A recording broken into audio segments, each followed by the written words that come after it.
2024 நாடாளுமன்ற மக்களவைத் தேர்தல் நெருங்கி வருவதை அடுத்து தேர்தல் அறிக்கை தயாரிப்பு, கூட்டணி பேச்சுவார்த்தை, பிரச்சார பணிகள் என தேர்தலை எதிர்கொள்வதற்காக அரசியல் கட்சியினர் தீவிரமாக தயாராகி வருகின்றனர்.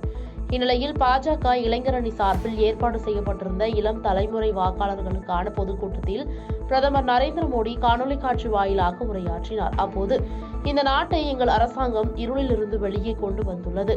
இளம் வாக்காளர்களின் வாக்குகள் இந்தியாவின் எதிர்காலத்தை தீர்மானிக்கும். குடும்ப அரசியல் நடத்தும் கட்சிகள் மற்ற இளைஞர்களை முன்னேற அனுமதிப்பதில்லை. இக்கட்சிகளின் தலைவர்கள் மனநிலை இளைஞர்களுக்கு எதிரானது என தெரிவித்துள்ளார்.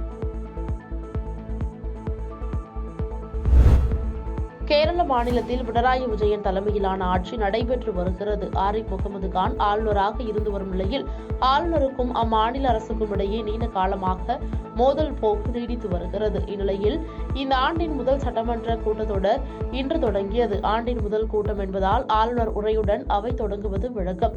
உரையில் மாநில அரசின் கொள்கைகள், திட்டங்கள், நோக்கங்கள் குறித்த விவரங்கள் இடம்பெற்றிருக்கும்.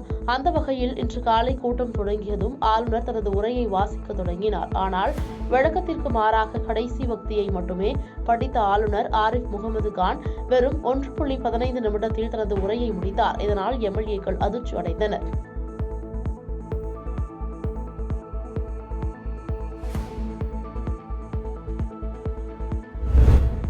திருச்சி டிவிஎஸ் டோல்கேட்டில் அமைக்கப்பட்டுள்ள முன்னாள் முதலமைச்சர் கலைஞர் கருணாநிதியின் திருவுருவ சிலையை அமைச்சர்கள் KN நேரு, அன்பில் மகேஷ் பொய்யாமொழி முன்னிலையில் இளைஞர் நலன் மற்றும் விளையாட்டு மேம்பாட்டுத்துறை அமைச்சர் உதயநிதி ஸ்டாலின் சென்னையிலிருந்து காணொலி காட்சி வாயிலாக திறந்து வைத்தார்.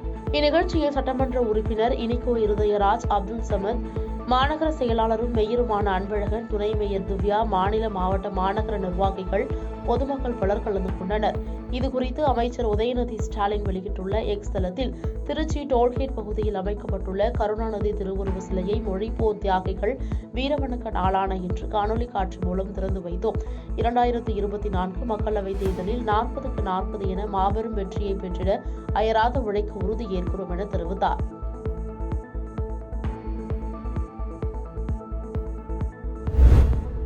இரண்டாயிரத்து 2024 மக்களவைத் தேர்தலுக்கான தேதி இன்னும் சில நாட்களில் இந்திய தேர்தல் ஆணையம் அறிவிக்க உள்ளது. தேர்தலுக்கு சில மாதங்களே உள்ள நிலையில் அரசியல் கட்சிகள் தேர்தல் பணியில் தீவிரமாக ஈடுபட்டு வருகின்றன. தேர்தல் குழு தொகுதி பங்கீடு, கூட்டணி தொடர்பாக பேச்சுவார்த்தை என தேர்தல் பணியில் மும்முரம் காட்டி வருகின்றனர். இந்நிலையில் மக்களவைத் தேர்தலுக்கான பிரச்சாரத்தை பாரதிய ஜனதா கட்சி இன்று தொடங்கியுள்ளது. அக்கட்சியின் அதிகாரப்பூர்வ எக்ஸ் தள பக்கத்தில் சாதனைகளை விளக்கும் விதமாக பிரச்சார வீடியோ ஒன்று வெளியிடப்பட்டுள்ளது.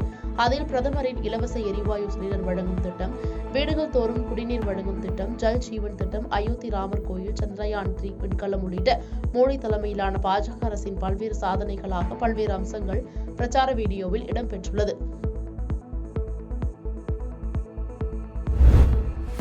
சென்னை வேளச்சேரி நூறடி சாலையில் உள்ள கோல் பார்பிக்யூ எனும் பிரபல ரெஸ்டாரண்ட் செயல்பட்டு வருகிறது. இந்த உணவகத்தில் பெருங்களத்தூர் பகுதியைச் சேர்ந்த 60க்கும் மேற்பட்டோர் திருமண நிகழ்ச்சி சம்பந்தமாக டேபிள் ஆர்டர் செய்து உணவு சாப்பிட வந்துள்ளனர். அப்போது உணவகத்தில் உணவருந்தியவர்கள் சில மணி நேரத்தில் அடுத்தடுத்து வாந்தி எடுத்து மயங்கி விழுந்துள்ளனர். உடனே அனைவரையும் மீட்டு தனியார் மருத்துவமனையில் சிகிச்சைக்காக அனுமதித்தனர்.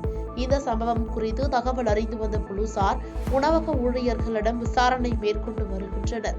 இதுகுறித்து உணவு பாதுகாப்புத்துறைக்கும் புகார் அளிக்கப்பட்டது. பின்னர் உணவு பாதுகாப்புத்துறை அதிகாரி சுந்தர்ராஜன் தலைமையில் உணவகத்தை சோதனை மேற்கொண்டு தற்காலிகமாக மூட உத்தரவிட்டுள்ளார். அதாவது டேட் மென்ஷன் பண்ணாத மீட் ப்ராடக்ட் இதெல்லாம் வந்து ஃப்ரோசன் ப்ராடக்ட் இருந்தது, அதை எடுத்து டெஸ்ட்ராய் பண்ணியிருக்குது. அடுத்து நான் மறுபடியும் நாளை வந்து இன்ஸ்பெக்ட் பண்ணிட்டு further action will be taken. Sir, இது வரைக்கும் கெட்டு போன அந்த உணவுப் பொருட்கள்லாம் அடையாளப்படுத்திருக்கீங்க. இந்த உணவகத்தின் மீது என்ன நடவடிக்கை? அது ஃபர்தராக தற்காலிக இப்போதைக்கு டெஸ்ட்ராய் பண்ணியிருக்கு. நாங்கள் ஃபைண்ட் அவுட் பண்ண கூட்ட அடுத்து அகெயின் நான் மறுநாள் காலையில் வந்து இன்வெஸ்டிகேட் பண்ணிட்டு தான் ஃபர்தர் ஆக்ஷன் எடுத்தேன். தர்மபுரி மாவட்டம் தர்மபுரி சேலம் தேசிய நெடுஞ்சாலையில் தோப்பூர் இரட்டை பாலம் அருகில் 3 லாரிகள் மற்றும் 2 கார்கள் அடுத்தடுத்து மோதி விபத்திற்குள்ளானது. இந்த விபத்தில் கோயம்புத்தூர் டவுன்ஹால் அசோக் நகரை சேர்ந்த ஒரே குடும்பத்தை சேர்ந்த மஞ்சு, விமல், அனுஷ்கா, ஜெனிஃபர் ஆகிய 4 நபர்கள் உயிரிழந்துள்ளனர். மேலும் 8 நபர்கள் காயமடைந்து மருத்துவமனையில் சிகிச்சை பெற்று வருகின்றனர். இதுகுறித்து தகவல் அறிந்து சம்பவ இடத்திற்கு வந்த போலீசார் வழக்கு பதிவு செய்து விசாரணை மேற்கொண்டு வருகின்றனர்.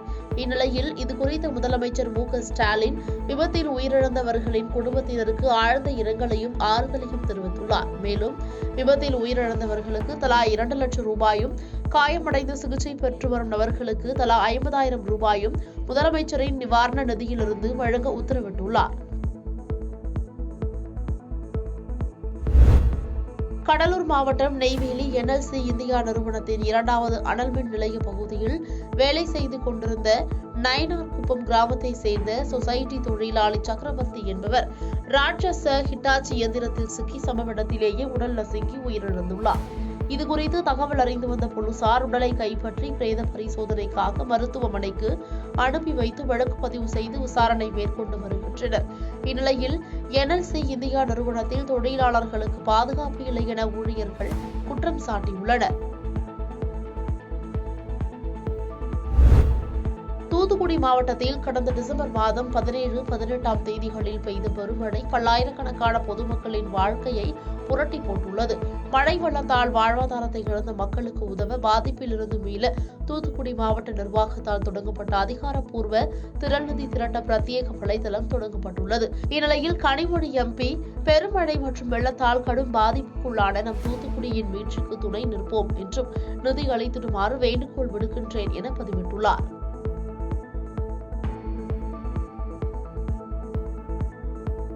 பாதகம் செய்பவரை கண்டால் நாம் பயங்கொள்ளலாகாது பாப்பா. மோதி மிதித்து விடு பாப்பா, அவர் முகத்தில் உமிழ்ந்து விடு பாப்பா. அண்மை செய்திகளை உடனுக்குடன் தெரிந்து கொள்ள இணைந்திருங்கள் இயம்நாடு தொலைக்காட்சியுடன்.